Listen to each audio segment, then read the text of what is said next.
I am taking absolute challenge.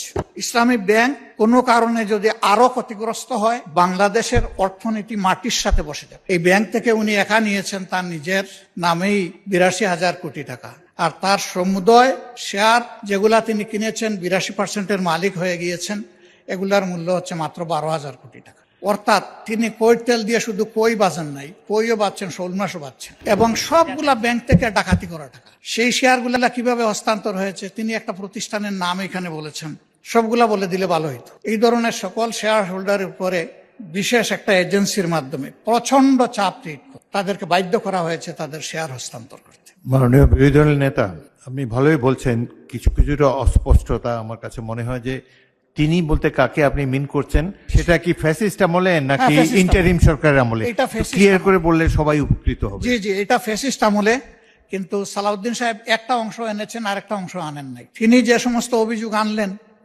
যে কোনো একটা দলের দিকে ইঙ্গিত করে, একেবারে নাম বলে দিলেই পারতেন জামাত ইসলামী। তিনি বলছেন যে মাঝে মাঝে নেকাব খুলা ভালো, এটাও খুলে দিতেন। এখানে নেকাব রাখলেন কেন? কি জানি 700 কোটি টাকার লোন কে নিয়েছে, এইটা কোনো একটা দলের নির্বাচনী ফান্ডে ফান্ডিং করা হয়েছে। আমি এটা পরিষ্কার জানতে চাই উনি জামাতকে এটার দ্বারা মিন করেছেন কিনা। যদি উনি মিন করে থাকেন, I am taking absolute challenge.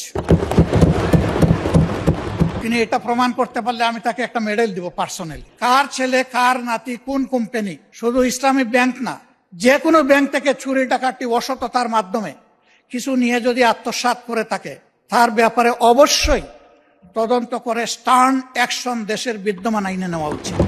এটা আমি শফিকুর রহমান হলে আমাকেও যেন স্পেয়ার করা না হয়। উনি কত 11,000 কোটি টাকার একটা রেফারেন্স দিয়েছেন। কে নিয়েছে এটা?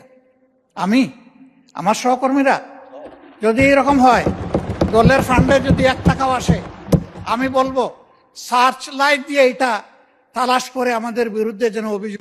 মাননীয় বিরোধী দলের নেতা, আপনাকে সাথ দিয়েছি, আরো 8 মিনিট বলেন আপনি। শেখ হাসিনা এস আলমকে তার হাতিয়ার হিসেবে ব্যবহার করে ব্যাংকটাকে ধ্বংস করেছেন। আমরা এখন স্পষ্টত দেখতে পাচ্ছি সেই এস আলমকে আবার ফিরে আসার পথ করে দিয়েছে।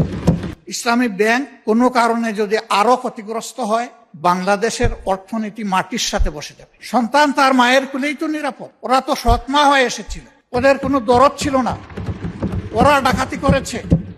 এখন আবার যদি অসৎ লোকদেরকে দিয়ে এই ব্যাংক পরিচালনা করা হয়, যা আছে তাও শেষ হয়ে যাবে, উদাও হয়ে যাবে। এই জন্য আপনার মাধ্যমে আমি মাননীয় প্রধানমন্ত্রীকে বিশেষভাবে অনুরোধ করব, বিষয়টা নিয়ে তিনি যেন সিরিয়াসলি ভাবেন। কোনো পূর্ব ধারণা থেকে নয়, বাস্তবতার ভিত্তিতে এই ব্যাংকটাকে বাঁচাতে হবে।